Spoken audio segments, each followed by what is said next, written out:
مەندان و شێوەکارانی کورد بەشداریان لە پێشانگایەکدا کرد لە هەر چوار پارچەی کوردستانەوە. ئەم شێوەکارانە ڕۆشتبوون لە وڵاتی ژاپۆن پێشانگاکە کرایەوە و ئەمڕۆ پێشانگاکە یەکەم ڕۆژی بوو کە کرایەوە و بۆ ماوەی 10 ڕۆژ بەردەوامیە بێت.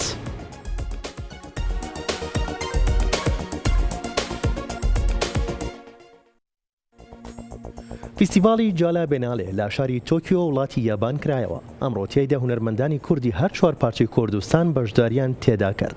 لە چوارچەوەی فیستیڤاڵەکەدا هەریەک لە هونەرمەندان سمکۆ ئەحمەد، ئیسماعیل خەیات، لوقمان ئەحمەد، لاوراس کاماس، سۆنیا ئەحمەد، ڕوژدی ئەنوار، ئیلیاس کرکان کارەکانیان لە پێشانگاکەدا نمایش کرد.